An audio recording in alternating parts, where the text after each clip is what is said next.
In this video, I'm going to talk about evil, devolution, pain and well-being, and emotional viruses from a couple of different angles. And here we have our trusty dog, Philip, representing one of our evolutionary programs. And we'll also touch a little bit on transcendence. So the first thing, and the thing that I think that is most important to understand, is that life is becoming more and more complex. And as it does so, we have more and more complex operating systems to deal with it. Within the human brain is the 200 million year reptilian brain. And it's the crocodile brain. And there's no feeling, there's no consciousness, and so there's no empathy. So a crocodile is a sociopath. And the difference between an empath and a sociopath is that when a sociopath perceives vulnerability, perceives weakness, perceives a discrepancy in size, it exploits that vulnerability, dominates that weaker element, and abuses or uses superior mass to influence for its own survival. This is the crocodile sociopathic reptilian brain. And that's why a crocodile, when it has a couple walking along with a 5-year-old child along the river, the crocodile waits until the 5-year-old lags behind the couple and goes for the 5-year-old. Whereas the empath, if they were going to challenge or fight or do something at all, which a little bit out of script there, but would say, no, the child is innocent, the child is not fair game, it's only 5 years old. Or a hunter, for example, might pick a deer that wasn't pregnant, out of the birthing season, etc., and would show discipline to invest in the future. And a mother, an empath, would go to the child not to hurt it, but to help bring the child back to their parents. So we're looking at different stages in brain development. The reptile exploits weakness. The empath protects vulnerability and prioritizes. So you have the same relationship between the empathic brain and the reptilian brain in terms of they're both drawn to the child, but the reptile is drawn to kill and eat the child because it will take less energy and there's less risk. And the empath is drawn to the child to provide extra protection, extra support, make sure it gets back to its parents. And so here we have a common fixation on that which is small, that which is young, that which is vulnerable, that which is sensitive. In many ways, in the polarity between yin and yang, we have that which is feminine. In the polarity system of yin and yang, you split the universe in two and divide it into polarity, and then you have yang, or masculine, and yin and feminine. When you split time, you find that there are periods of life which are more yin and periods of life that are more yang. Part of that is the inner and outer focus. The inner focus is yin, the outer focus is yang. And so a child, particularly in infancy, is in a feminine state. The elderly, particularly when they're at the state of dreaming a lot and introspection, and they remember they're in an introspective state. So the very elderly and the very young are in a very feminine, a very innocent, a very introspective state.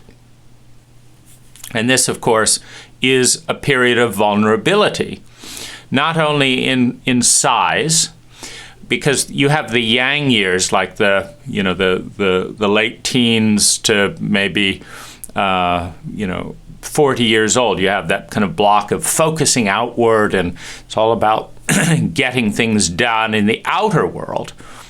And then you have the yin years, the early infancy, and as one kind of moves and begins to prepare for a life in another state of consciousness, you have yin state, and with that diversion, with that vulnerability, from a purely sociopathic perspective, that's food. So, what's the benefit of the reptilian brain in this kind of dynamic? Well, a lion is using the reptilian and limbic brain. And so there's no empathy. And there's a drive to survive. So the lion will chase a herd of gazelles or a herd of giraffes. And the law of mass, the statistical probability field, is that it is going to be the elderly, the newly born, the sick, and the mentally, emotionally underdeveloped, which you could call a sickness in a certain sense, that are going to lag behind the pack.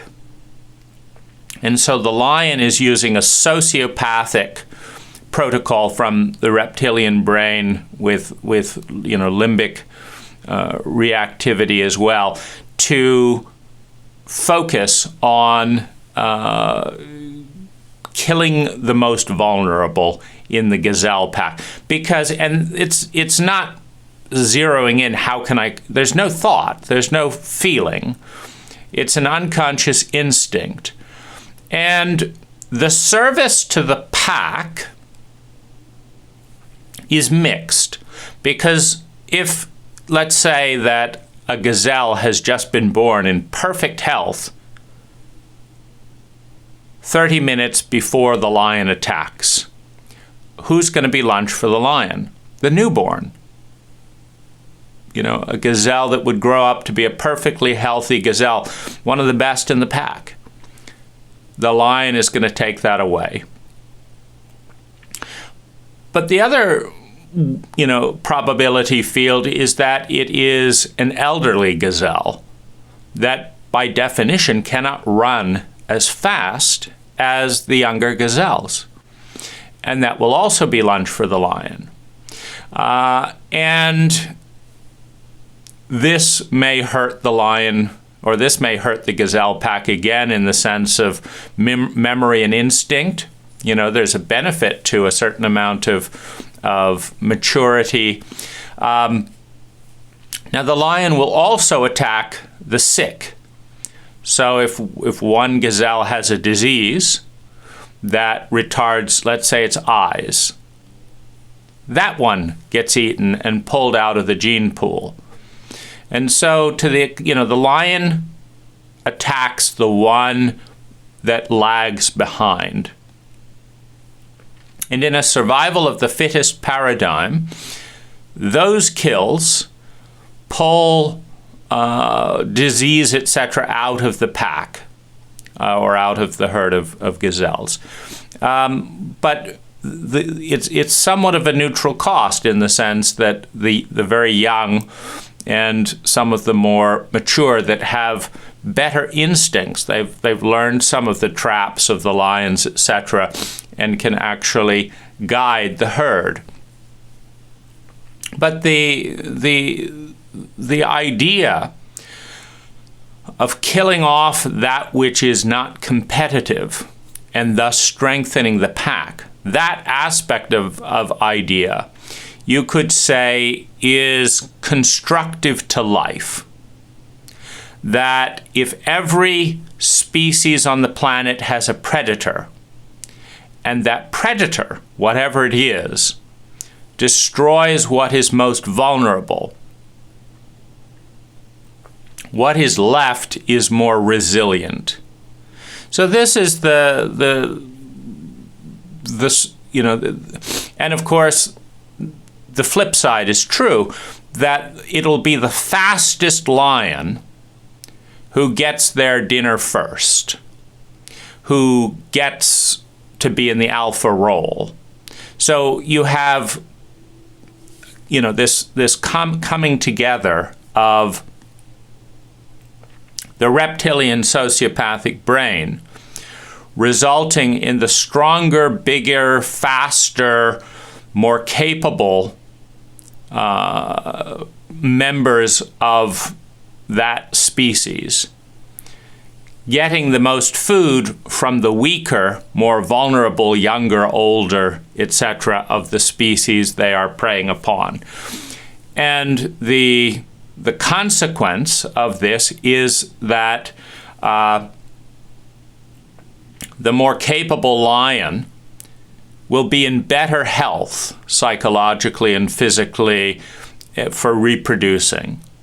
And what is left of the tribe that is preyed upon will be among the most competent.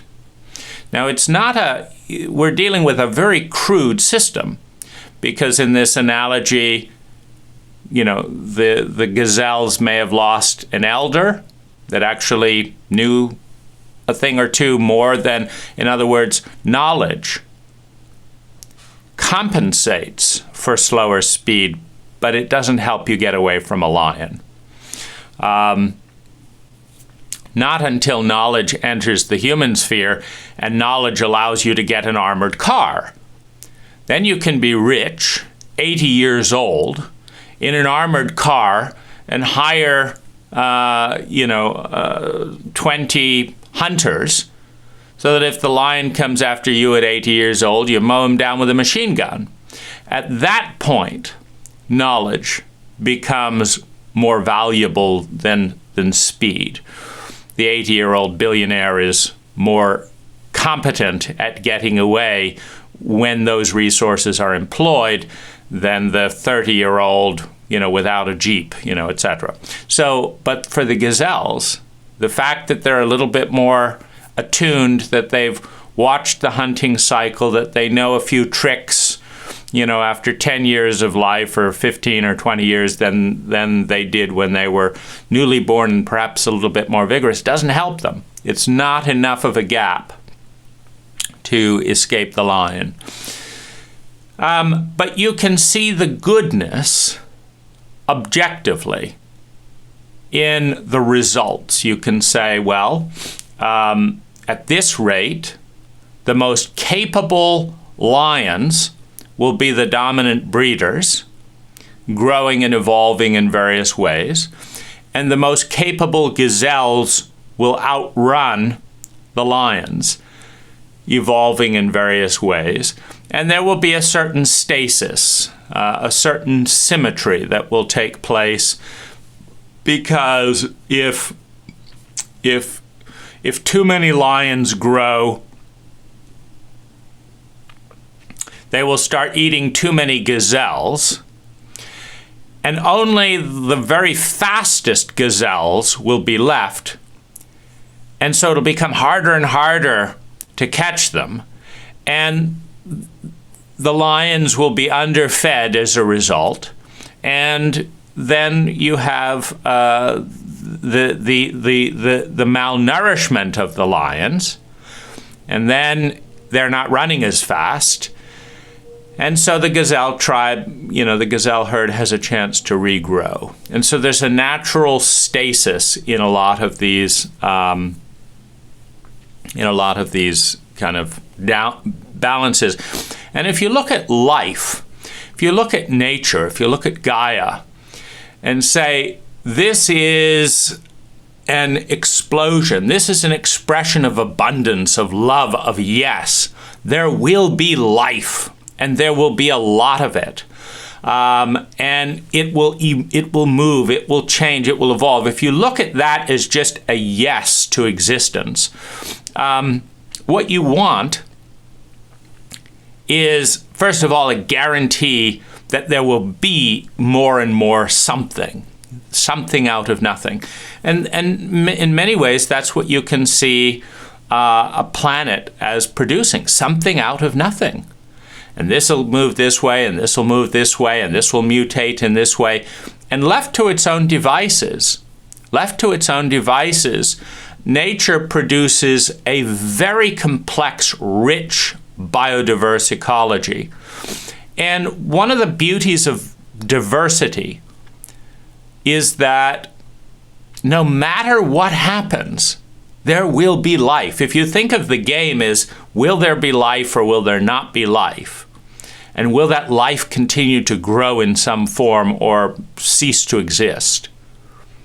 The more biodiverse a series of species, a series of species of plants, species of animals, it's pretty much guaranteed. If you have plants that like heat and plants that like cold, then as the temperature moves around, there's going to be some plants that grow and some plants that wither. So there's going to be life. Because this was the problem with the Irish potato family, is people don't learn enough from nature to understand that if you just have one crop, potatoes, and one variety of potatoes.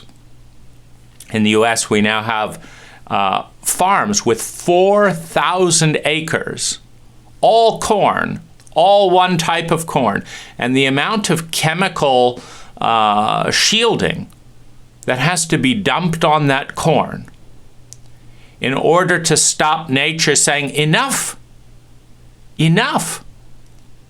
homogeny, enough, monocropping. Get some variety in here. This is not a sustainable system.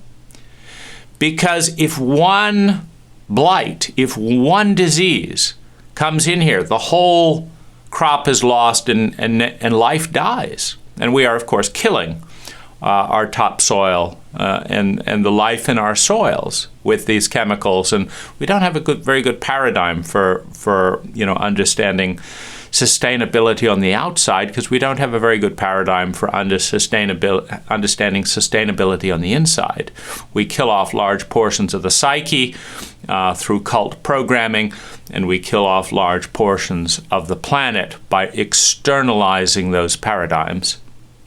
So you can say that the reptilian program ensures there will be strong life. It doesn't ensure consciousness. It does not lead to love. It leads to fear and pain, which are the teachers in a sociopathic environment. Now, every human being has a reptilian state, and the outer environment has the probability of being both reptilian and empathic, both sociopathic and empathic. So the outer environment bombards the brain and consciousness with stimuli. And when the outer environment sends signals that tell you that reptiles are on the move, the reptilian brain kicks in to survive a reptilian environment.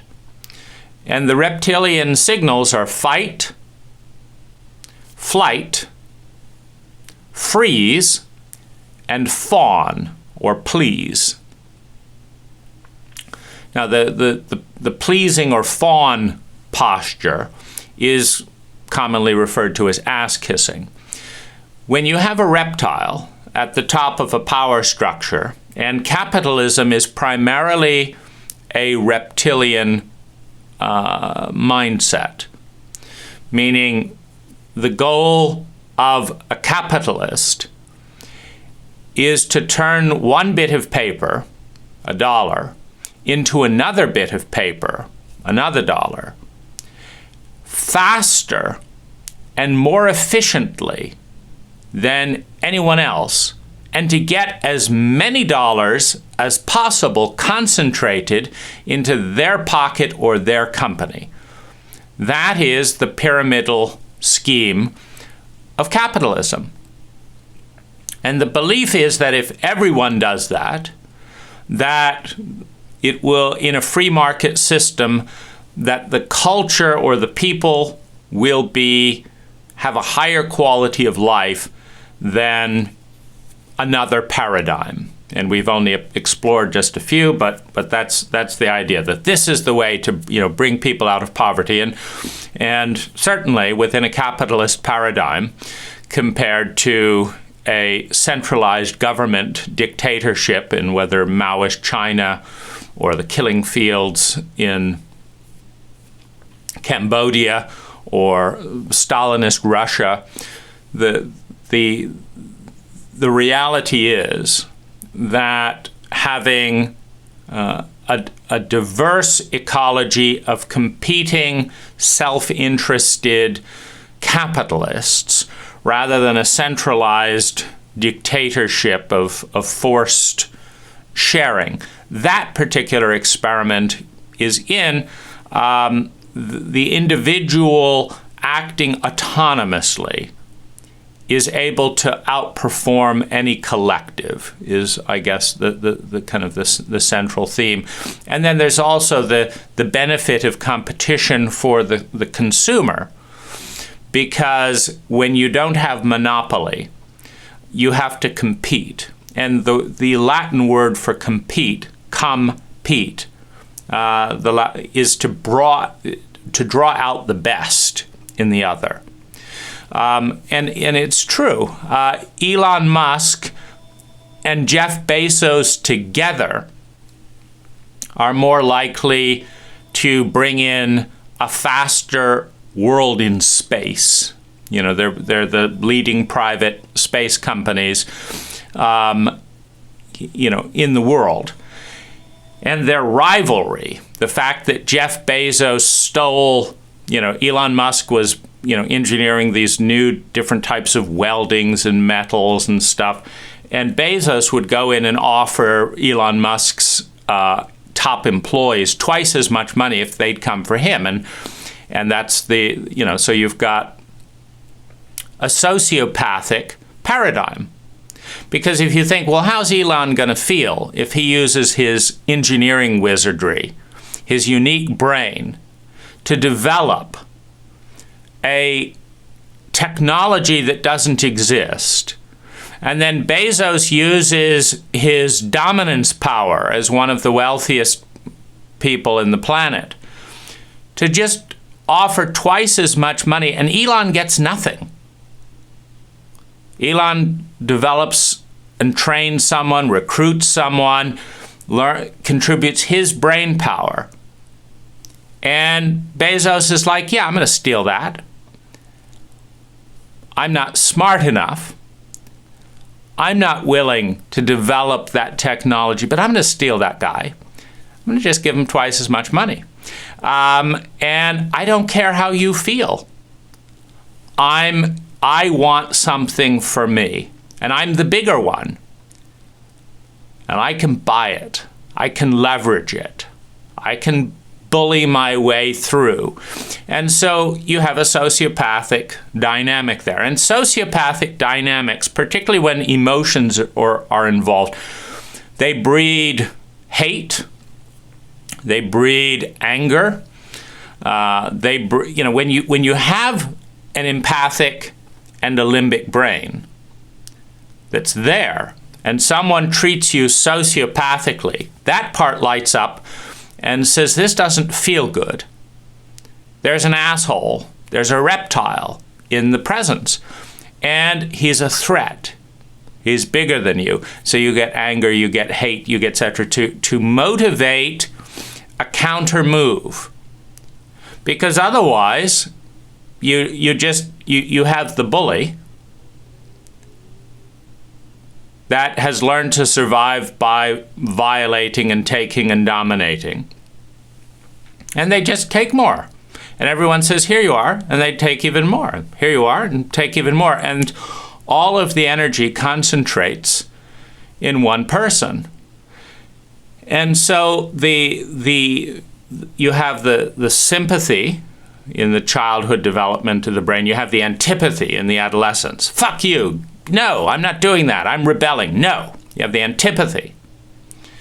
And then you have the synthesis. In the period of antipathy or adolescence, whether it's adolescence of a culture, a country, an individual, a family, in that period of adolescence, you have warfare. And in that warfare, you have a certain competing.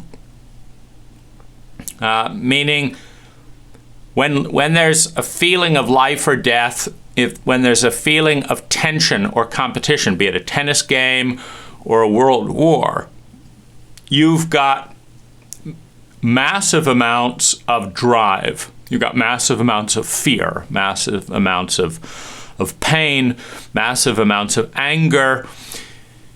And in the desperation of trauma, there can be new ideas, and ossified systems change.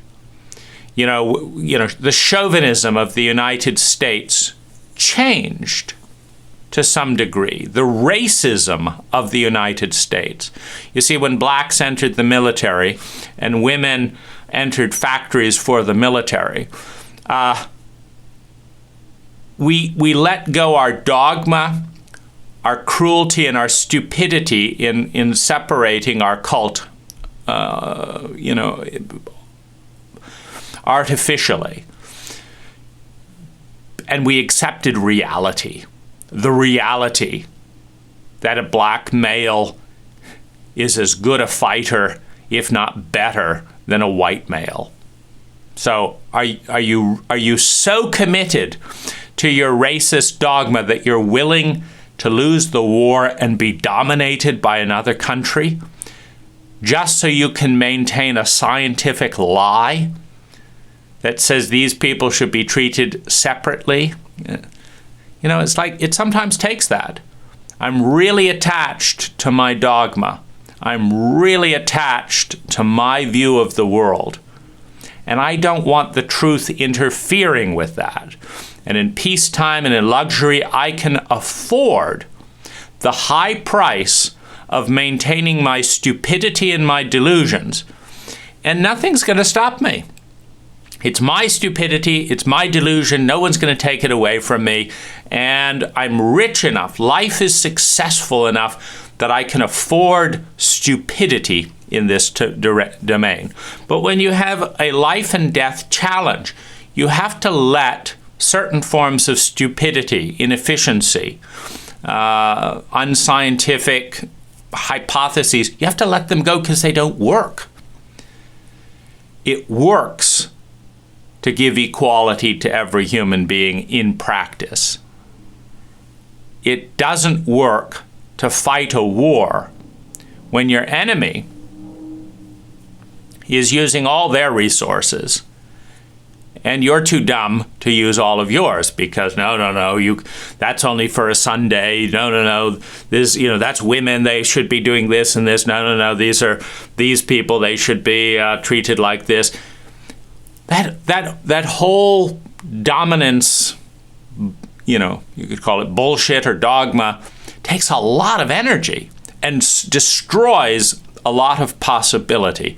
But we don't see it because we're comfortable and we don't know what parts of the future we're raping with our stupidity we're cutting down. And so that's one of in the cycle. Dumb people create pain. Pain wakes you up waking up creates smart people, and smart people create less pain. So you have this cycle. However, when you have less pain, comfort lulls you back to sleep. Going back to sleep makes you dumb.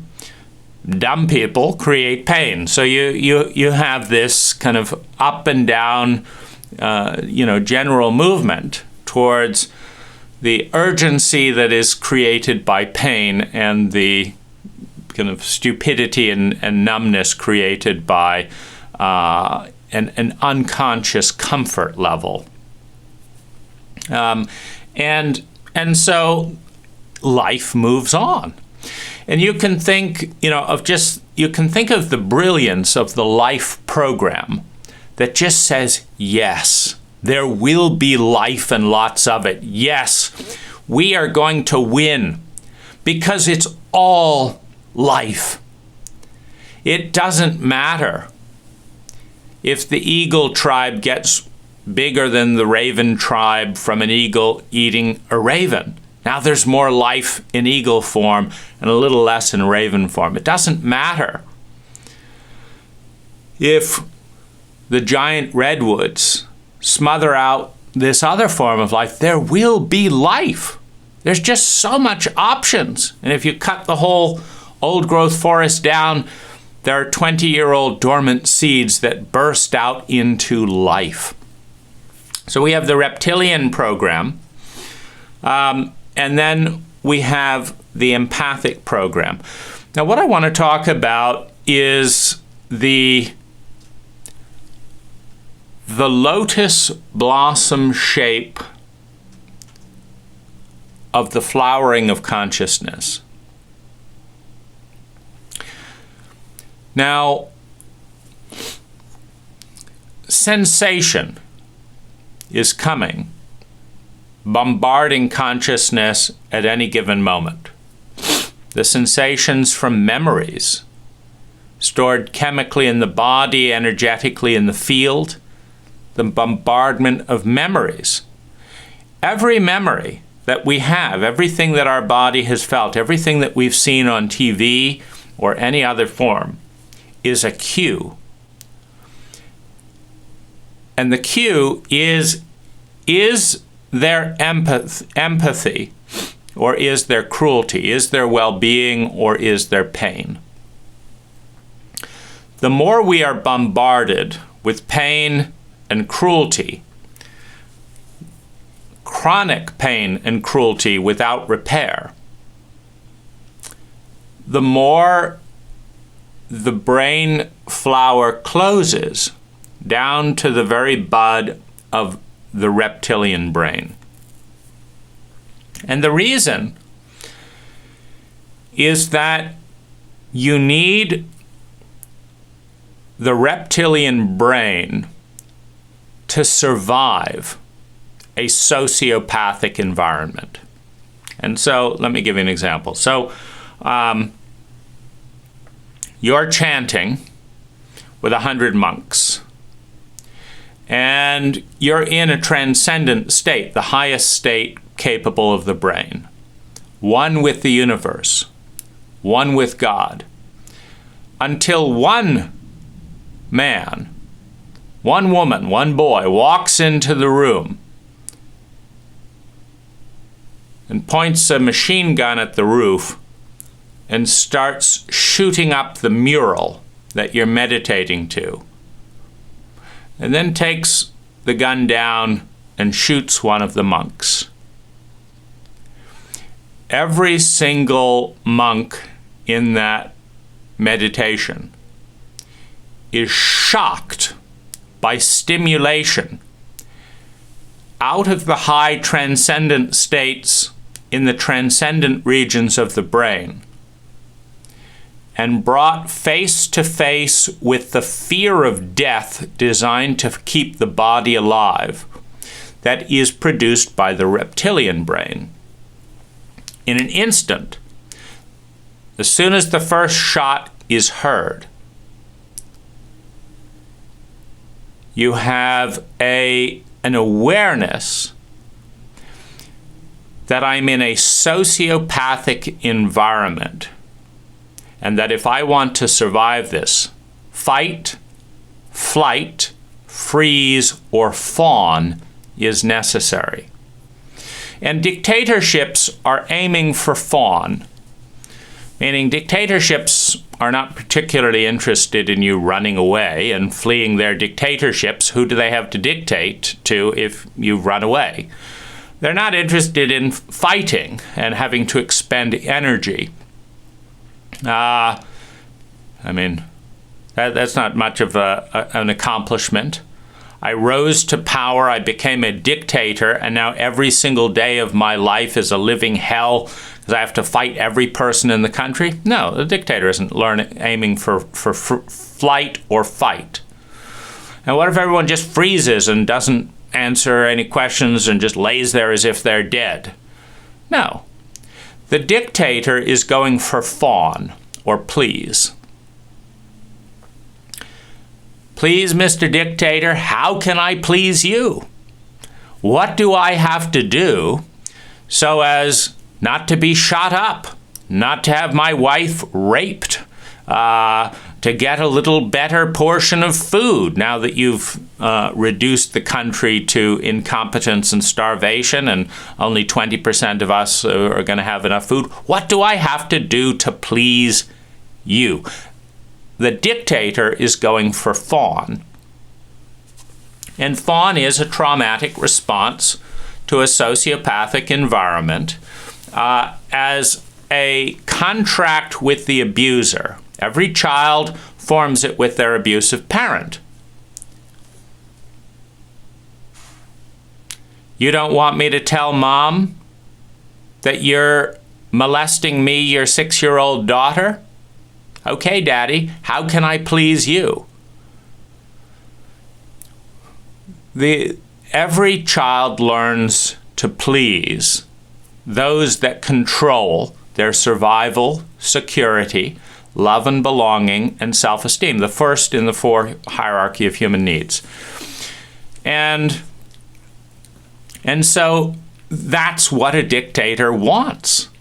A dictator is looking to reduce a country to traumatic pleasing or appeasement. And the reason to go for this, of course, is that it's better. Almost always, you can see a very clear pattern of childhood abuse, whether it's Hitler, whether it's Saddam Hussein, whether it's Stalin. You can see a pattern of dominance where the parent abused and exploited the child, and the child's learning from that was that we're in a reptilian cult. My only way that I'm ever going to be free, because nobody cares and protects me, is I've got to be the one pulling the trigger. I've got to be the one on top. I've got to be the big one, and I know what other people will do because that's what I did. That's how the psyche works. Would you rather give me a 50% tax of everything you just grew so that my life can be comfortable, or would you like to be shot up, have your children raped and sold off into slavery? What would you like? Oh, yeah, we'll pay the 50% tax. And you can, steal all our food and stuff. So, very good. Good choice. So, a dictator's goal is to keep people regularly doing what's good for them at their own expense, under fear of death, fear of humiliation, fear of trauma, fear of rape. Now, when you are in a sociopathic environment, you will see the world through fight, flight, freeze, and fawn. And you will pick the strategy that you instinctively or consciously believe will keep you alive. Or if alive, will make it more secure. Or if secure, will be closer to love and belonging. And So you have these tensions in sociopathic cults. This isn't the right thing to do. Oh, please don't make a fuss. Oh, please don't piss off the political big heads. I don't want you taken away from me. They will punish you. They'll put you in jail. They'll do a smear campaign. How did Harvey Weinstein maintain a dictatorship with hundreds upon hundreds of women, many of them high-profile, famous women, all agreeing to say nothing? Well, of course, he hired the Mossad. He put well over $100 million into this campaign of silence. He threatened people. He manipulated people. He hired others to do it. He paid bribes. He got political power. But basically, if you were a Harvey Weinstein victim, as you can see over and over again, you would learn that your life was a living hell if you went up against Harvey Weinstein, because he's a sociopath who has mass. He has a lot of money. And so the first expression of his sociopathic state is me before you. I don't care about you, I want me. So you've got self-absorption, narcissism, it's all about me. But then you have, I want 5 minutes. I want 5 minutes of sexual gratification. And if you listen to the stories of these women, you understand that those 5 minutes cost these women 20 years. 20 years of fear, 20 years of trauma, 20 years of thoughts of suicide. Because it wasn't just the abuse, it was the abuse in a context in which they understood that the reptilian nature of our cult, the reptilian nature of the legal system, we only convict 1% of rape cases, and only 10% of them actually come forward. So we're dealing with 1% of 10%. You know, we're dealing with, you know, it's you know, it's like 1 in 1,000. That's your odds. If you want to face the most humiliating and sociopathic experience of your life, in which the other person's attorney is going to take the fact that this is a trauma for you, and it's very sensitive for you, but your perpetrator is in a sociopathic reptilian state. They're not feeling much. If they felt much, they wouldn't rape. The perpetrator is protected by the reptilian brainstem. If they were empathic, they would be horrified, but they're not empathic, or they wouldn't rape. You know, so someone is induced into their deepest feelings of shame, of hurt, of vulnerability, and fear. And you have empathy against sociopathic. Now, sociopathic, that reptilian brain is 200 million years old. The empathic brain, we're just learning. We're at 5 to 10, we're probably about 10% as a species at exploring the potential and the technology of the empathic brain. I mean, it's astounding. It is astounding that here today, you can go from cradle to grave without our cult teaching a single formal hour of science about feelings emotional literacy of any kind, and the empathic brain. Just never came up, did it? We were so busy teaching people algebra that they've never used a day in their life. So busy indoctrinating them with our spin version of history.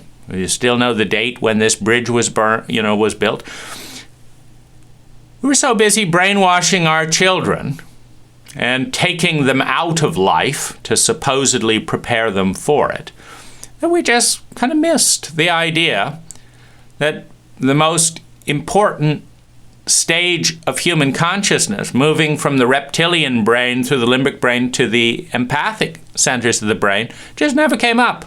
Just an hour was too much to spend on the nature of human consciousness, which is the seed of 99% of what is going to affect our lives.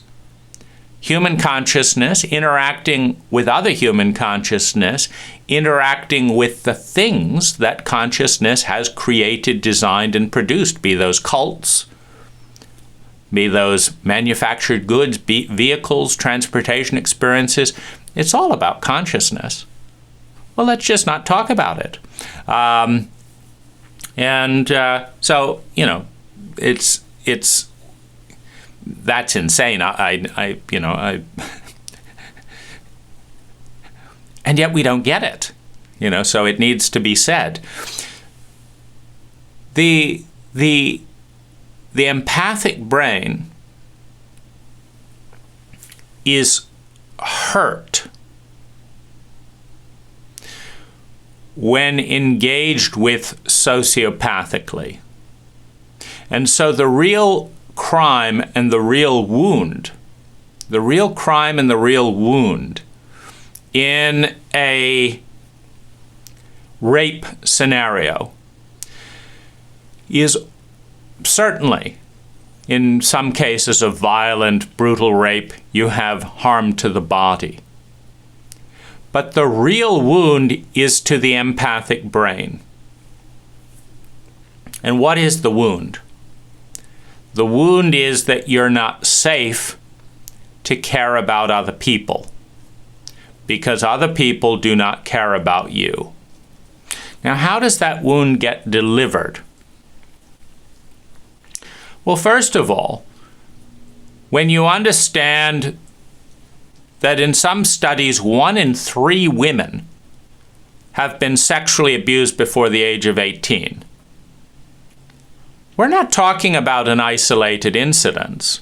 We're talking about a cult that persists and insists on raising shame-based, emotionally ignorant, relationally illiterate, traumatized boys.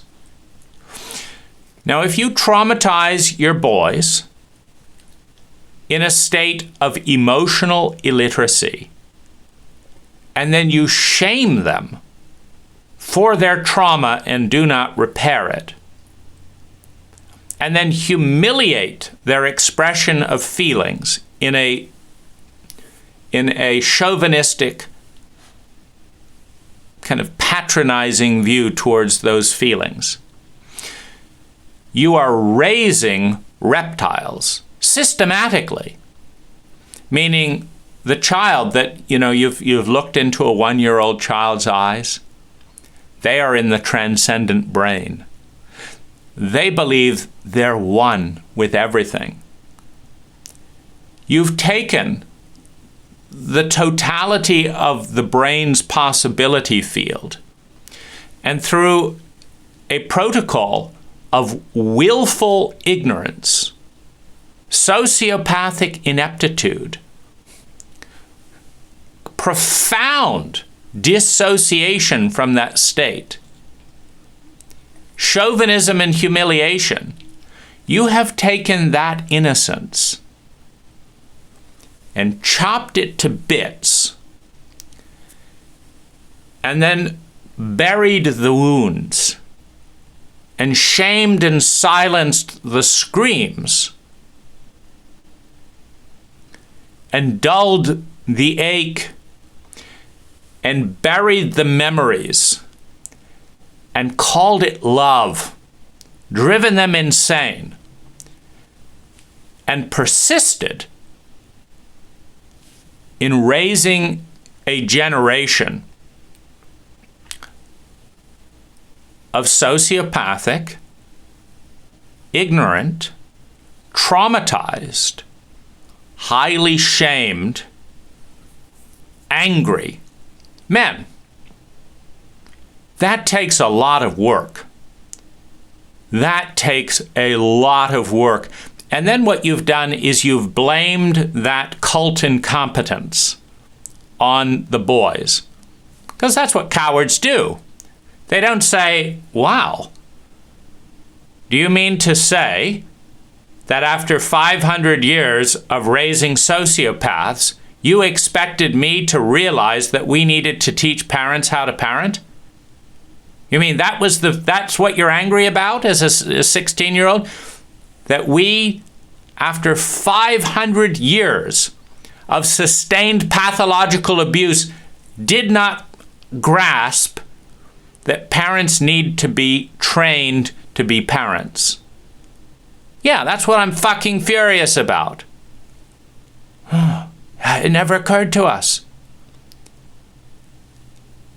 We listened to 500 years of rape, screaming, rage, and shame, and we covered it up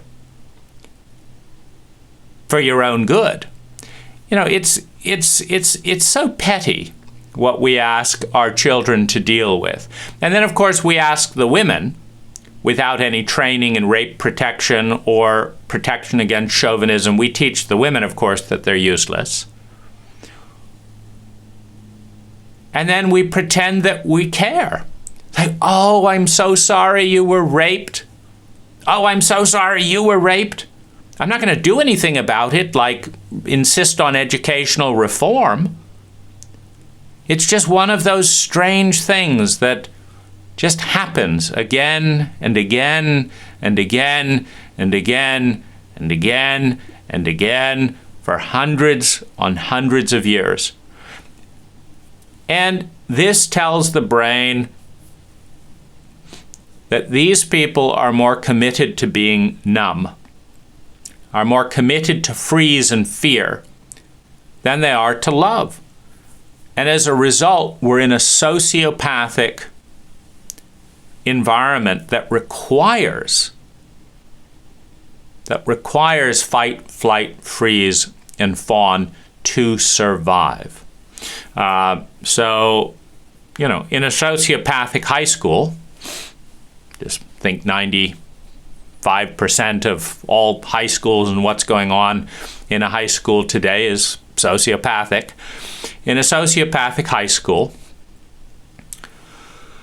at least 60% of the kids in every class are dealing with trauma at home. Their parents an addict to work, an addict to porn, an addict to sex, an addict to alcohol, an addict to rage. Their parent is an addict, which means they're not an adult. They're not responsible. Their number one loyalty and commitment in life is to avoiding certain levels of pain that their cult hasn't taught them how to deal with. And whenever that pain comes up, they abandon the family and turn to their addiction. Okay? You, at 14 years old, without a single hour of emotional literacy, without a single hour of traumatic literacy, are asked to deal with this. So what's your plan? You go to school looking distraught, looking down, and you are picked on. Because when we raise a reptilian generation of high schoolers, they're using the crocodile brain. So who are you going to pick on if you're a reptile?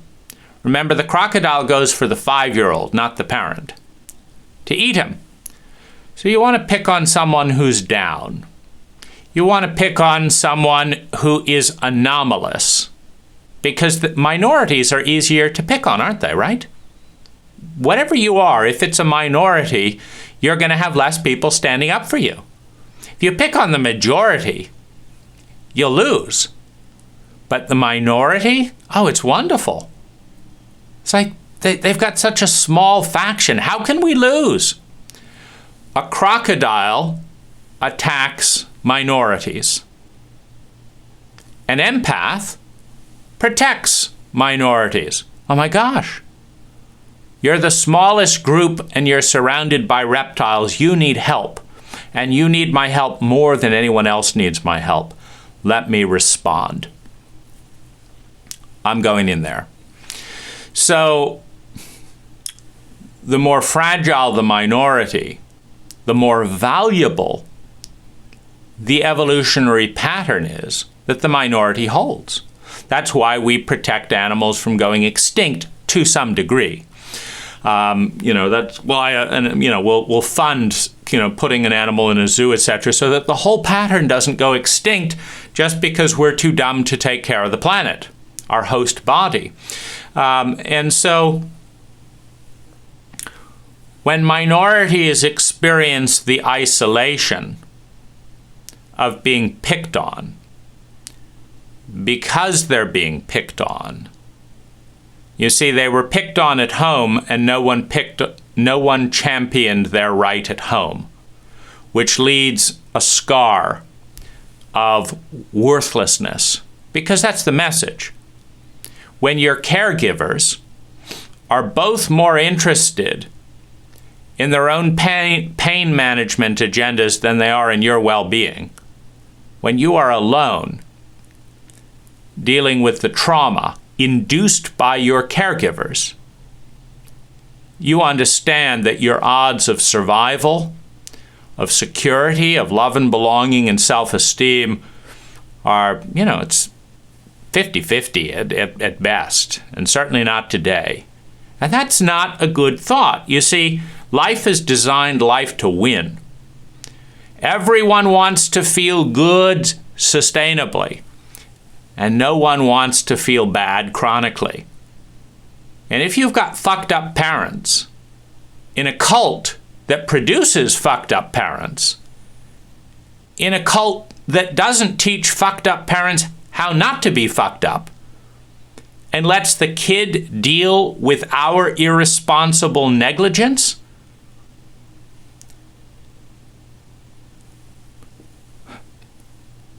the ecological and biological systems in our body tell you this is very, very, very, very bad.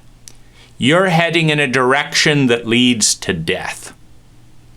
That's trauma. You're heading towards death. You haven't gotten there yet. But you need to know that if the two people you depend on are sociopathic regressed children in abuse patterns, you're not safe. And you need to know that if no one in your cult is checking on you or how you are doing, you are surrounded by reptiles.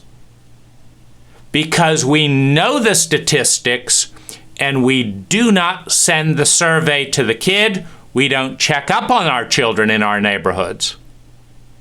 We leave them to fend for themselves in isolation, telling instead, despite the science that says that most abuse, most rape, most incest is within the close-knit family system, we tell our children to be afraid of strangers and to trust the reptiles in our home, despite the science that really says, talk to strangers. They are way safer than your family. Get the hell out of there. And a stranger, from time to time, even in a sociopathic cult, might just help because they're not loyal to your family system. and because it is basic empathic decency to advocate for someone small. And we're not all reptiles all of the time. Now, as this machine gun of stimuli hits the brain constantly, the reptilian brain closes and captures the consciousness. You could say it captures the consciousness. You could say it protects the consciousness. Because the empathic brain, in that amount of pain, is in so much shock, so much grief, it's hard to breathe. It's hard to think. It's hard to get away from the reptile who did this to you. It's debilitating. It's like a very sensitive microphone that's designed to hear a forest growing, that with headphones on is suddenly exposed to Metallica. I can't think. I've got to get this sensitive mode off, and I've got to retreat into the reptilian function, which feels nothing. Nothing. There's an instinct of terror. I don't feel anything. Now I can decide what to do. I'm in a situation where my sensory apparatus has been dishonored. Nobody checked to see how sensitive I was. Nobody checked to see what my feelings were. No one asked me how they could attune to bring out good feelings. Instead, they violated that terrain with shock, with this, with that. They violated me, and it's not safe to be a human being for now. I need to go back to being a reptile.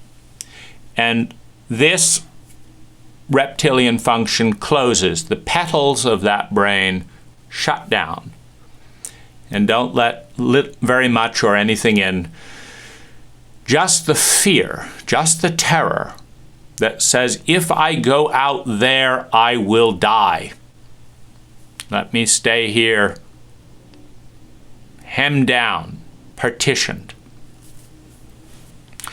Now, what's important in understanding evolution is the process of probability fields and actuality fields and possibility fields. So we have, 5 billion people on the planet, or anyway. So you have a certain number of people on the planet, and they're using fight, flight, freeze, and fawn. So who do you fight? You fight someone who's weaker than you. So who do you run away from? Someone who's stronger than you. When do you freeze? When someone stronger than you catches you, so you can't run away, and you can't fight and win. And when do you fawn? When someone's penned you in, that's bigger and has more power than you, and they want something from you. This rich guy wants to have sex with me. He's not backing down.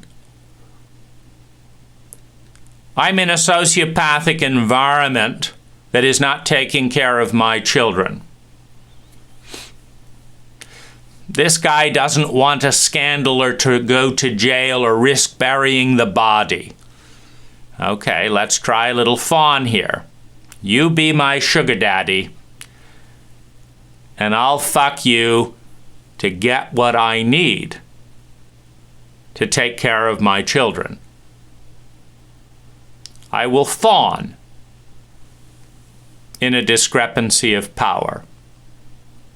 We're not talking about love here, other than perhaps the mother's love for the child, we're dealing with the transcendent area of the brain there. She's thinking about them. But she's surrounded in a sociopathic cult. She's surrounded by reptiles. How do you know?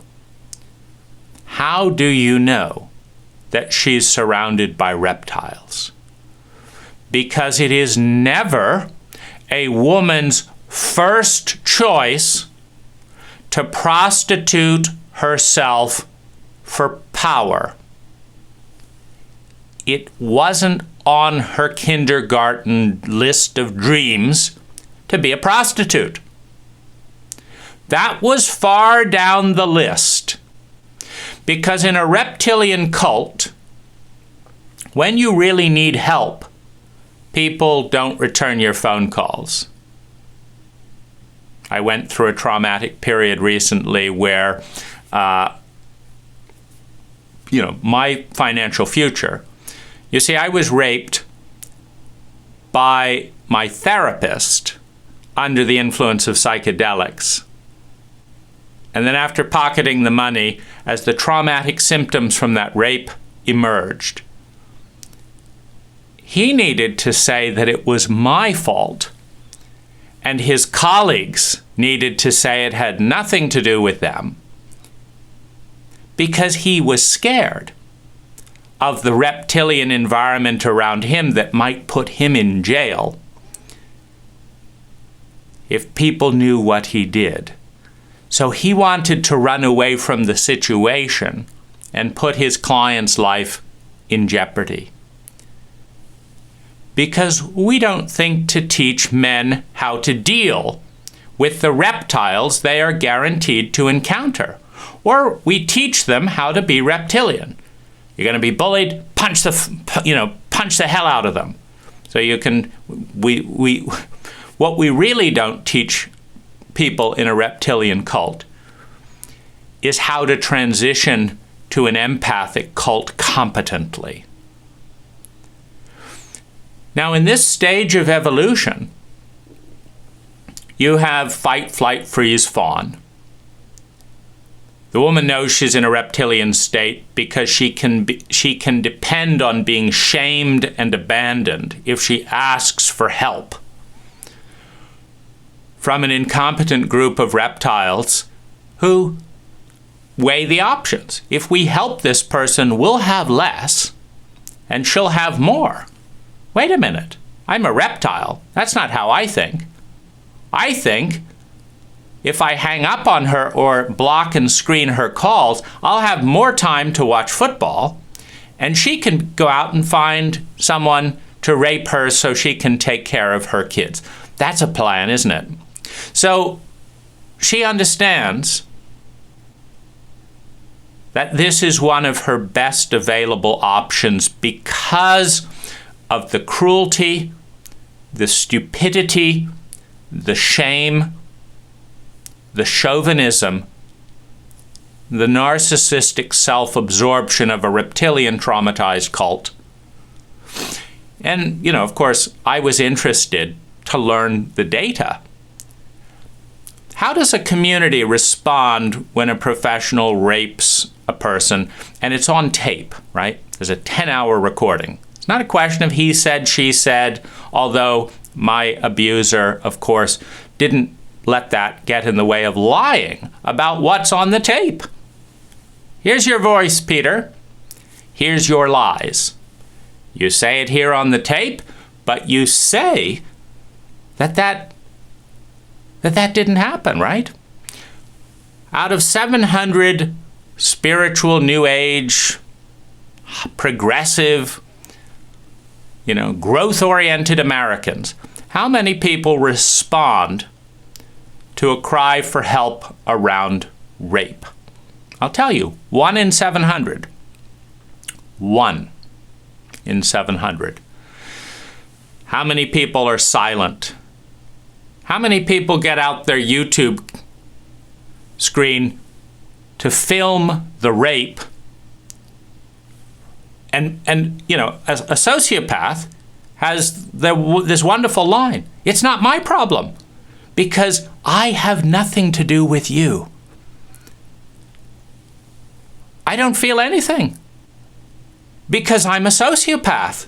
I mean, what does your pain have to do with me? I don't get it. I mean, are we in a world of empathy or where people respond to these things? No. We're in a world where we blame the victim because that's the only thing that justifies the expediency of doing nothing. And who benefits? The witnesses that can now say that I don't have to do anything about the abuse because it's the victim's fault, right? See, if I say that it's the perpetrator's fault and it will happen again, well then, what am I going to do about it? Well, I don't want to do anything about it. Let's go watch TV. So 700 Americans think watching TV is more important than advocating for a sexual abuse survivor. And they vote with the truth of their feet. I just don't have the time. Let's see, let's turn on the television and watch for another 4 hours today, right? I just don't have the time. We teach our victims of profound childhood, professional, and other abuse. We teach the Harvey Weinstein truth tellers as they accumulate hundreds of thousands of dollars of therapy and legal fees as a result of coming forward and telling our truths. The truths we need to hear as a cult. We tell them that they're going to pay those bills of the dysfunctions of our cult alone. As young women preyed upon by older, powerful reptiles in male bodies, who we raise systematically as a cult. Now, to survive a reptilian environment, we need reptiles. Reptiles do very well in a reptilian environment. Surprise, surprise. So we need to learn fight, flight, freeze, fawn, and with that secrecy and masks. That's what we need to learn. But there is a probability field, meaning in the evolutionary journey of intelligence, intelligence is measured, human intelligence is measured by the efficiency with which energy is transformed into human well-being. The efficiency with which energy, time, money, attention, natural resources, is transformed into human well-being. A highly intelligent person takes very little energy and generates large amounts of sustainable well-being. A complete moron takes lots of time, lots of effort, consumes whole forests in order to hurt people, including themselves. And so, obviously, and of course we confuse intelligence with technical knowledge. We say, but that person cut the forest down so efficiently. Just look at the way they cut all those old growth trees down. And then look at how efficiently McDonald's served those hamburgers grown on that rainforest. And look at how fast those obese Americans ate that food. Isn't it wonderful? It's just so much competency as we destroy our lungs, as we destroy our host body, as we fill our veins with saturated fat and dull our minds. I mean, thankfully, in a sociopathic environment, there's a lot of pain, so maybe a little bit of obesity will numb some of that out. My goodness, I can't feel that much after this meal. It's wonderful. It's wonderful. There's so much pain out there. I don't want to feel it. So, it's not intelligence, though. It's technical knowledge. I guess you could say the intelligence is pain management. Rather than kill myself, I will do this mind-numbing behavior to numb some of the pain. I will cut myself. I'll have another drink. I'll smoke another joint. I just don't want to deal with the pain. I don't want to deal with the pain. I want to be somewhere other than here. I'll tell my lies, tell my delusions, anything to be not here. And this is what you learn in an abuse dynamic where whenever you fight for something healthy, the abuser with the most power slaps you down for getting out of line. The dictator doesn't want you dead, but nor does he want you telling the truth, and certainly he doesn't want you doing something that is good for you and the culture and not as good for the dictator. So the question is, when will the reptilian brain release the consciousness that it captured? So we're born in that transcendent state, as providing there isn't too much sociopathic trauma in the belly. I mean, the child is digesting every chemical produced by every thought and every feeling in its mother. Well, if the mother is in shame, rage, numbness, terror, dosing the pain and sending the chemicals 10,000 times a day, am I going to make it? Am I going to make it? Well, that child may not be born in a transcendent state. But in a healthy birthing process, in an environment that knows how to take care of the mother, the child is born in that transcendent state, and the brain has to capture that consciousness and reduce it down to the empathic state, and reduce it down to the limbic state, and reduce it down to the sociopathic state. By systematic trauma and message, you will die if you think you are one with other people and they think you are food to be fed to animals. When they treat you as fodder for crocodiles, here's another fresh meat, That's how a sexual predator looks at young women. Fresh meat. Ooh, very fresh, 12 years old. When that innocence is handed to reptiles, and of course in a sociopathic abuse system, some parents sell their children. More money for us? Let her deal with the problem. Let the person who has the least ability to care for themselves, to know their own inner value, let them deal with the message that they're worthless. Because we don't want to. We're just the reptiles. And we will do whatever we need to do to be to get better for us at the expense of others. Now, reptilian thinking and defense patterns in reptilian environments require an extraordinary amount of defense. So you can think, why are there so many nuclear weapons on the planet? Are they good for the environment? Do they help people? No.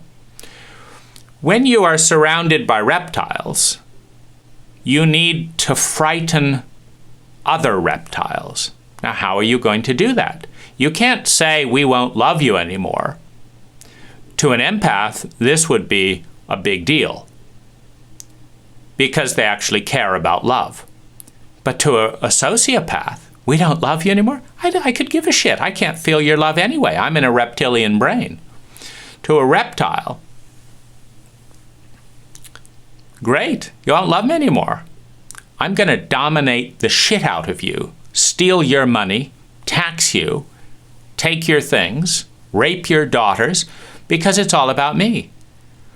Well, as that is experienced, as that rape, as that violation is experienced, one learns it's not safe to be human, and so one becomes reptilian.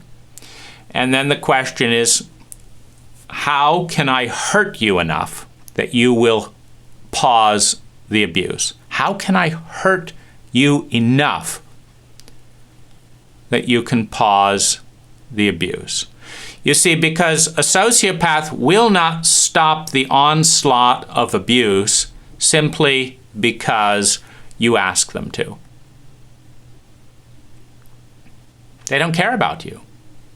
You don't exist. Their needs are more important than your needs. The fact that they've got a power to hurt you that's good for them is all that matters. But they stop when their tank gets met with your tank. Okay. I thought I was just going to be shooting up peasants and stealing their crops. I might actually get hit. See, when you're a reptile, you think about your own survival. I don't mind killing peasants because I'm a reptile. I don't mind stealing and raping because I'm a reptile. That doesn't bother me. But it really bothers me that your tank might blow up my tank before my tank blew up your tank. That's a real problem. So they stop. Boss, what do you want to do? Oh, the boss doesn't want to risk his $10 million tank. My goodness. Just to steal some potatoes from innocent people? My goodness. What's the world coming to? The boss would have to buy a new tank, and it would cost a lot of potatoes. So they back off. Okay, don't attack today. Wait till they're vulnerable. There will come a time, and we will steal those potatoes because we don't care about those people. But we've got to protect our assets. And so what happens in bullying in school, etc., is the bullies have a truce. They don't usually fight each other. They pick who they're going to bully on in different ways and different times. And so the billionaires get together and they decide who they're going to feed on.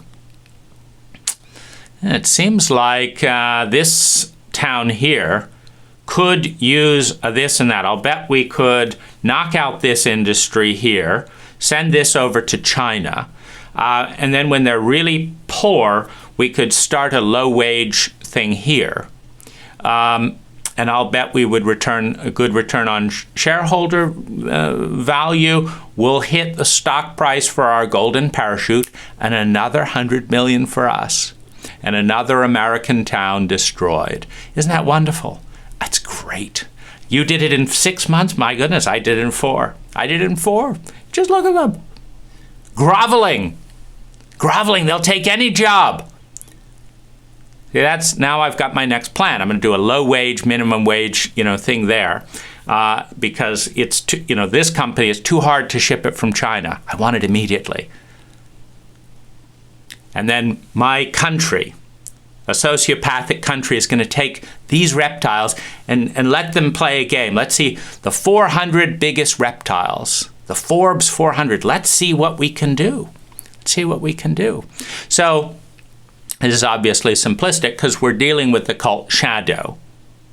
And of course, sometimes reptiles feel guilty. It's like all this money, all these towns, all these people destroyed, all these divorces, all these things. I know, I've made a few billion. Let's give $1 million to charity. I can sign up for that ceremony. I won't be there at the divorce ceremony of all the statistically higher divorces that happen when we destroy a city. I won't be there for that. I'll be here for my charitable donation, my foundation, to give back 1% of what I took away by playing the game in a capitalist reptilian system that doesn't care about other people. It's just wonderful. And that tells everyone that I'm doing this for the good of the country. These are the people that made this country great, this, that, the other. And again, in this dynamic, I'm picking on the sociopathic element. But every country, in every industry, in every company that kills off a town to save 20% on labor, when those people want to work and doesn't pick up the pieces, and we all walk away, the alcoholism, the divorces, the shame, the lack of education and opportunity,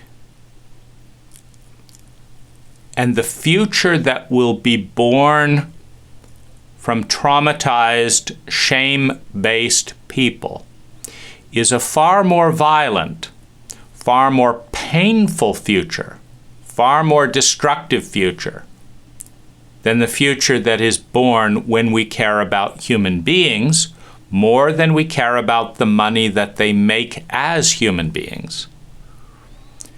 But that requires a shift in consciousness. A reptile cannot grasp the fact. You mean we could save $4 an hour by shipping these overseas, and in order to save a town,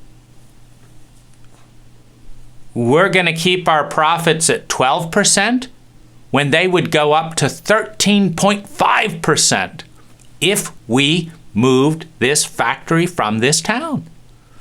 Do you mean to say you want me to think as a human being rather than a calculator? You see, I'm in a reptilian environment here. No one's going to give me a bonus for being a human being. No one's going to put me on the Forbes 400 list for being a human being. There's no list to say thank you to the people who put people first. There's no human 400 list to honor human beings. We honor the money created by betraying and using human beings. That's where the list is, and I want to be on that list. I want to be significant in the ranking system of my cult. So,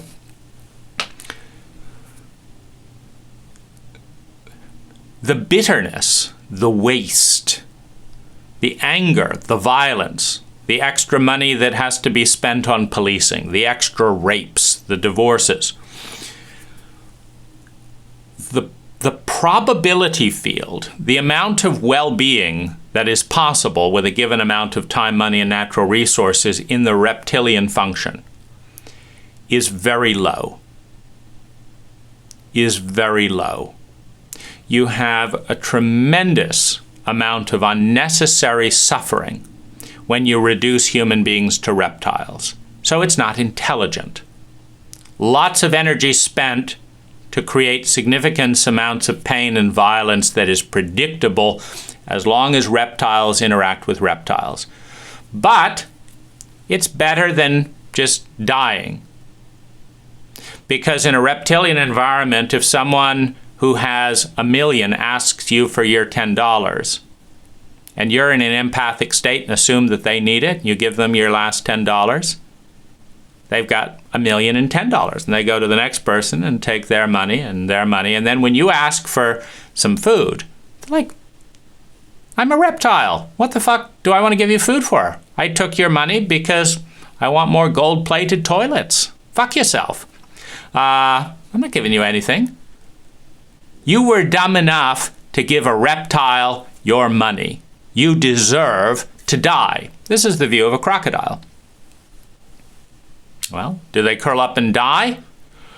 Or do they smash down the fucker's gate and wall, shoot up their Porsche, and get their $10 back and go out and buy a meal and say, we got that fucker.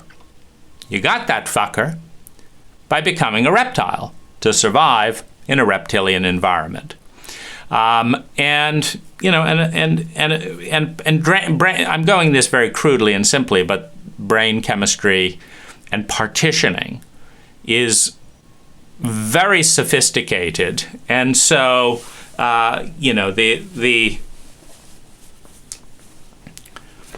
guarantee you the reptiles we are talking about feel very sensitive feelings about the acquisitions from their reptilian behavior.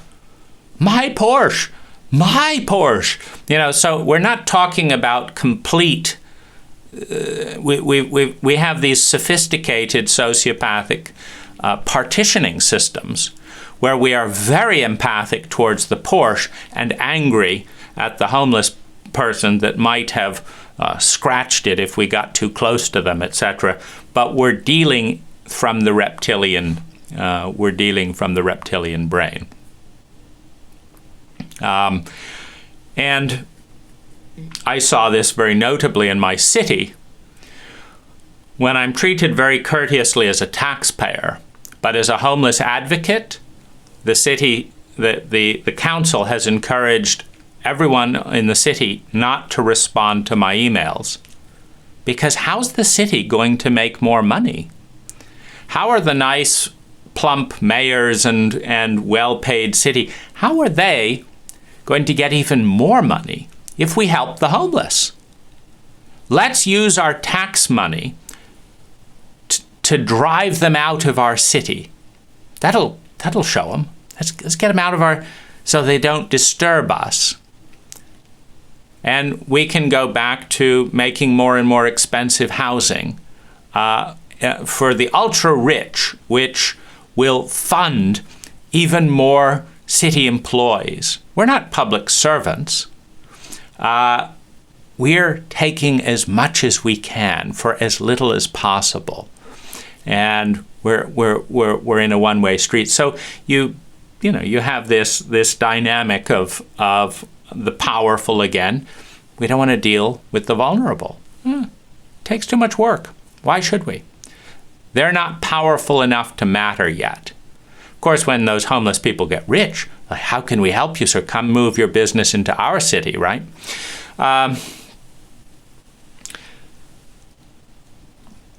The mathematical probability field of human well-being and sustainability when everyone is in a reptilian state, surviving as reptiles, is about 5% of our potential. Our potential for what? For sustainable well-being. So you can say that the reptilian brain gets us just above survival.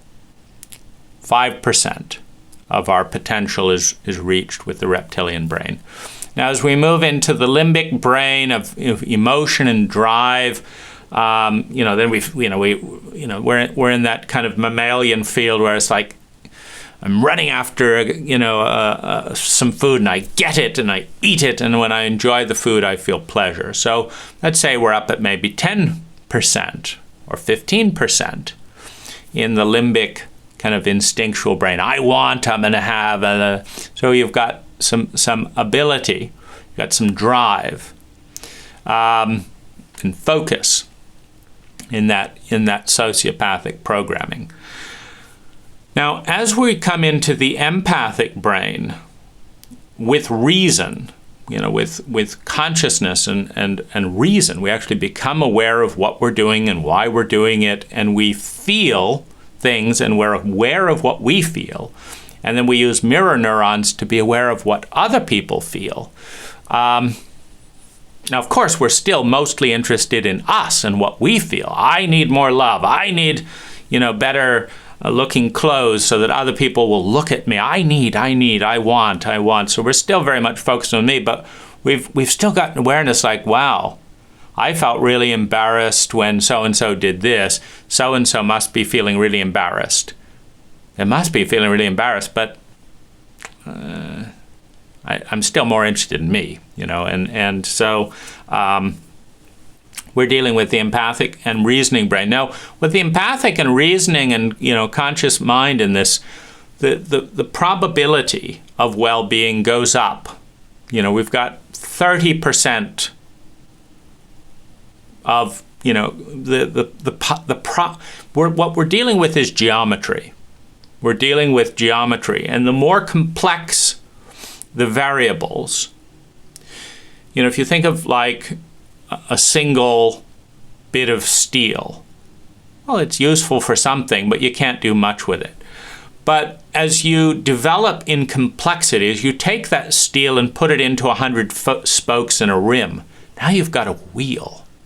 Now you've got a system that moves forward. And it's a smooth system because it's symmetrical. See, now you've got, I care about you and you care about me. I care about you and you care about me. I see you and you see me. Now you've got a probability field using a much more sophisticated program. And you've got the chance of real wealth. You have the chance of joy. You have love as an option for the first time. Sociopaths don't know how to love. The limbic brain doesn't know how to love. Sociopaths that are highly calculating do not know how to love. They know how to hurt, but they don't know how to love. They know how to protect themselves from hurt. They don't know how to love. So you have the possibility of love, and you have an explosion. You have an explosion of well-being, because love is free. Love is free. When I say free, I mean it doesn't take money, and it doesn't take a tree. You don't have to cut down a tree for someone to feel love. Now, it is a program that can require money, meaning if someone is not surviving and you want to love them, you've got to spend the time, money, and natural resources to see that they survive. If not, you're not loving them. It's that simple. If they're not secure in their survival, you need to spend the time, money, and natural resources to see that they are secure. If you say, it's not my problem, you're not loving them. They may learn to love themselves. That may or may not in the context be a healthy choice. But, you take a 5-year-old and you say, well, you're good for another 2 hours, kid. But if nobody helps you, you're going to die in a couple of hours. But it's not my problem. See you later. That's not love. I'm letting go of my own empathy and returning to my reptilian brain out of fear. And I'm also letting go of the life of a child. So it's not love. To love someone is, first of all, to have the attention outward rather than inward. I want you, I need you is about me. Maybe self-love, if there's a good, meaning if you come into my life, I'll feel better. Okay, so there's some sense of self-love. I'm going to take you and manipulate you into meeting, what I want. Okay, self-love, meeting needs and growing. But to actually love another human being is not about this. Are you surviving? Are you secure in your survival? Do you have love and belonging? If not, which parts of you feel unwelcome and shamed in this cult? This secret you've never told anyone because you know it's a hostile environment for that secret. So you don't have love and belonging for this part. You don't have love and belonging for this part. You don't have love and belonging for this part. Okay. This cult doesn't know how to love you. You don't know how to love yourself. These parts are unloved. Okay. If I want to love you, how can I help those parts of you feel love and belonging? Self-esteem. Are you moving towards the person you want to become? How can I help? Helping with the development of gifts. What are your gifts and talents? What could you bring uniquely to the world? And how could you choreograph a life that would help that happen? I want to help. It seems like you really light up around music. Have you played 20 or 30 different instruments? You've never had the opportunity? Well, let's go to an instrument store together and let's see which one you really light up around. Because the world will be a brighter place if your joy in music has a space. And I'm going to champion that. This cult won't champion it. Reptiles don't champion human beings. But I will. I'm going to give you the chance to bring your life, your light to life. And then there's the process of creating abundance. It's not, because the real challenge particularly in a reptilian environment, is how do I support you to meet your human needs in a way that gives you more and more freedom, where you learn to do this on your own. Meaning you may need help to get to this point and start, but then you can do it on your own. You've mastered the skill. You've learned how to make money, essential in a reptilian environment, because your money is worth more than you are. Meaning, when a shopkeeper welcomes you into the place and says, please, how can I help you? They're not saying, how can I help you? If you say, I do not have any money, and how you can help me is this and this and this, they'll say, get out. They're not trying to help you. They're trying to take your money and doing what they need to do so that you'll give it to them. You're not as valuable as the money that you bring into that shop, is how it boils down. And so if you understand that you're in an environment that values money more than human beings, well, then you've got to learn how to make money. Because people aren't going to value you because you're you. They're going to value you because of your fame, or because of your money, or because you make them look good, or because you please their body in this way, or because you make them happy, etc. You know, narcissism is a normal, predictable symptom in a traumatic sociopathic cult. Because in a traumatic sociopathic cult, you cannot depend on other people to know how to love. They don't. So then, how am I going to get my needs met? It's going to be a competition in a variety of ways to see, and so you're younger and you've got bigger tits, so you win the competition because I want to fuck a younger girl with tits. So, okay, you get the dinner tonight.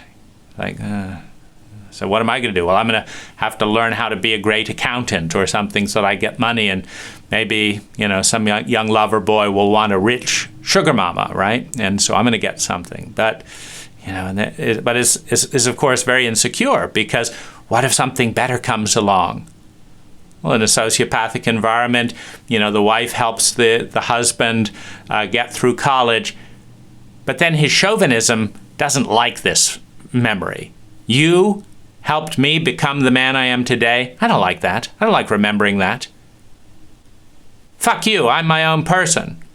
No, here's the checks. Oh, you're going to keep reminding me that I needed help, when chauvinism tells me I'm not a real man unless I can do it all on my own. I want to be a real man. I know, we'll get rid of the woman who paid all these bills, and then we'll pretend to the next woman that we did it all on ourselves. Now my chauvinism is gratified, and I can pretend I don't need anyone. And then, of course, I'm not going to acknowledge that every single breath I take I need from trees, and every food I eat I need from my host body, and every single thing that I have was created by millions of people. No. I'm a self-made person. You see, I invented the silver business. That's how jewelry got made. I invented that business. I invented shipping containers. I invented turtlenecks. I invented the weaving industry. I'm completely independent. All these millions of people for billions of hours. Oh, my goodness. It's all me. It's all me. The narcissistic chauvinist that doesn't need any help. But wouldn't survive a single minute without 99% of reality allowing and supporting each one of us to exist, as we busily hack away at the cords that tether our balloon to the ground. When we do kill the last tree and prove our independence, and no, we're not going to listen to science or anyone else, we will be the next to die right after we kill our planet. And if we don't learn our message here and go out into outer space, we will kill the next planet as efficiently as we kill this one, probably with more speed. If you can get conscious intelligence and empathy as the dominant brain, you have love, you have cooperation, you have attunement, you have a massive influx of wealth. Emotional wealth, mental wealth, physical wealth. Now, we're somewhere between these two worlds. I'd say we're 30% in the empathic brain when we're not scared, or when the various rapes and violations of our cult are not being rammed in and punched into us at that particular moment. We're about 30% in to an exponential expansion of intelligence and of well-being, of growth and evolution. And then we're 70% dealing with, the various states of fear-based traumatic responses and pain management. For most of us, myself included, the biggest God in the room is pain. I don't want to say that because it might make me look bad. I don't want to do that because I might have less, and then when I needed something, no one would give it to me, so I'm not going to be generous here. I don't want to ask for help because it's so painful when the vast majority of Americans say, "Why are you asking me? It's not my problem. Get out of here." It's so painful to be rejected. I don't want to ask for help. I don't want to offer friendship when it's painful to have it rejected, or to be violated and abused by someone and have that violation called friendship. I don't want to deal with that either. I don't want to go and talk to my landlord about this problem because he's such a fucking dick and he shouts and it doesn't help. And I know it's not going to help because he's an emotional child who just doesn't want to deal with reality. And I don't want to deal with the fact that I have a landlord, and I don't want to wonder if the next landlord will be worse or better. And, I don't want to deal with that either. So we're dealing with pain and fear, pain and fear, pain and fear.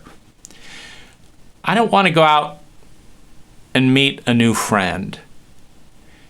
You see, because when new friends ask, "How you doing? Tell me about yourself," the biggest thing going on in my reality, because it's changed me the most, is that I was raped by my therapist, and that this was colluded with by other therapists who protected the abuser despite the evidence at my expense.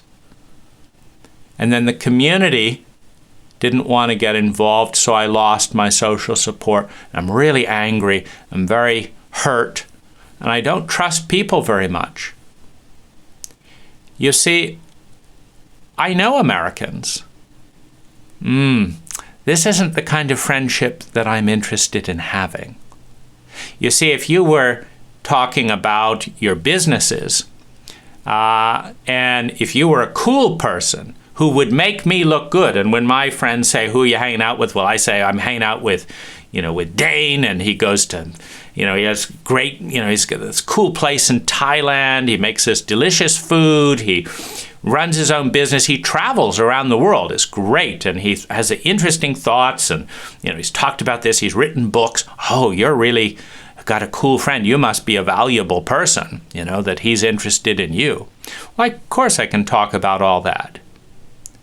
It's just not where my focus is.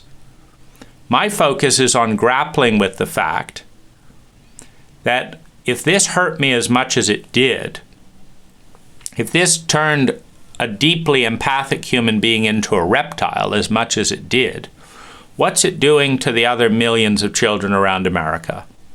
It's the logical question. They don't have my resources.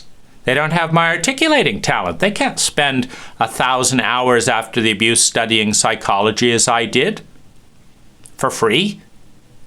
Not being paid to study or anything. They can't take off time. They can't do this. So is anyone tracking the progression towards the reptilian sociopathic brain in our youth today? And if they are, is anyone doing anything about it? You see, I don't meet many adults.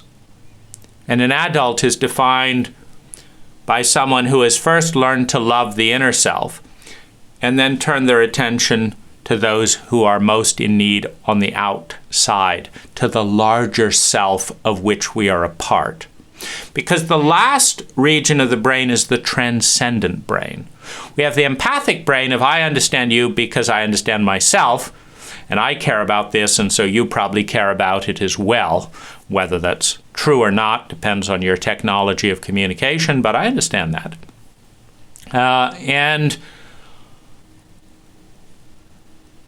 But, if it comes down to it, I'd rather make me feel better than you feel better, and I'm still in a bit of scarcity mentality. There's enough fear and shame out there that I've got to worry about me first, and then my family before your family, and my country before your country. So there's kind of self-absorption, kind of moving up into awareness like, oh, you're feeling that same thing too. And the mathematics of each of these probability fields, because we've got a very simple set of variables in the reptilian brain, so you get just 5% of the human well-being's potential for well-being. Limbic brain, a little bit more drive, a little more dimensionality. There's a little bit more pleasure and awareness, etc., but very little. As you move into consciousness and empathy and pattern analysis and reason, you have an exponential explosion of the possibility field for both good and bad, because with reason, when it pairs with the reptilian brain, you have the possibility to blow up a planet, basically, or murder another person strategically. You can use reason and use reptilian consciousness, and it makes perfect sense to use all your resources so that you go up in a sociopathic environment where the only way you're going to live is by killing and taking from other people. So you have, with reason and sociopathic brain, you have the possibility of global destruction. You have the possibility and probability. The question is, will the species develop cultures sophisticated enough to be empathic enough that children do not feel they have to be reptiles to survive? Because that's really the question and the responsibility of the grown-up population. Can we show enough empathy, enough understanding, enough love to the new generation so that they do not need to descend from the transcendent luminosity of oneness and trust down into the reason, down into the limbic rage of not getting what they wanted, down into hatred and fear as reptiles engaging in a reptilian environment? As a 5-year-old picked on by your older brother again and again and again by a parent that looks the other way because they want to watch TV. By 7 years old, you want to beat the shit out of that brother. You want to kill him. And your parent now doesn't want to deal with your anger either. And so you feel that they're hypocrites. They stood by and watched you be picked on. They watched that helplessness build up. They didn't respond, and the chemicals took you out of your kind and sensitive brain and turned you into a reptile. Now they want to blame you for being a reptile? Fuck them. Reptiles, all of them. Kill them. Fuck them. Get out of this fucking house. We find this sentiment intelligently expressed, meaning if you understand psychology, which we persist in not doing as a cult, if you understand emotional awareness and intelligence, which we are committed to avoiding in this cult, if we understand trauma, which most of us have not got a single formal hour of traumatic training. If you understand anything about human beings, this is a predictable outcome that is an outrage to the future of this species. It is a fucking outrage. It's the equivalent of taking the London Harmonic Symphony and saying, yeah, I realize you can make some of the most beautiful music in the world and this and this and this. Yeah. I don't get it, though. I want to smash up those instruments. I want to shoot some of the orchestra. And the only thing that I really think is important to leave is a poorly tuned, dinged up violin that you can pluck. I'm satisfied with that. And it's been done before. It was good enough for my grandparents, and it's good enough for me. Why do we have to learn all this and grow and study? So I'm not gonna fund or prioritize or do any of this stuff. Here it is, our little poorly tuned violin player by our starving child who can't play. And this is a metaphor for the desiccation of the probability field of the human species. The probability field, the possibility field, the actual statistical field today is that broken violin player by someone who apparently we tell we cannot afford to educate them. We reduce the orchestra in our possibility field down to the pettiness of our actuality field. And by our decisions in education, in warfare, in traumatic illiteracy, committed to it. No, that never hurt you. Don't dwell on the past. We're committed to stupidity. Put a positive attitude on that trauma so that you can enjoy losing access to your empathic brain for the next 40 years with flashbacks. How about that? Let's see how much pain we can cause with a single lie, with a single area of stupidity. This is a butchering, hack job filled with hatred and stupidity for ourselves, with a pathological resistance to examining that diagnosis, that detail, and doing something about it. Because it takes empathy. It requires empathy for anyone to want to do something about it. That's going to take too much work. There's too many reptiles out there. I don't want to engage with reptiles and feel like I'm the idiot because no one cares. I'm the only one that cares. And I feel like an idiot. They don't care about me. Why should I care about them? The training of the reptilian brain. And so we take every one of our children that at one point or another wants to change the world. We patronize them. Oh, you have a little bit of hope of becoming visionary. It'll soon pass. We'll kill it off quite efficiently. I'm sure by the time your Burger King manager seduces your girlfriend, promising some promotion, and she, in a materialistic, chauvinistic cult, actually thinks the promotion is more valuable than having a boyfriend that wouldn't manipulate her or treat her as a prostitute. She's not going to know that. She's a dumb American. And by the time you've had this and that done, this and that and the other, that idealism, it'll soon pass. It'll soon pass. And you can resign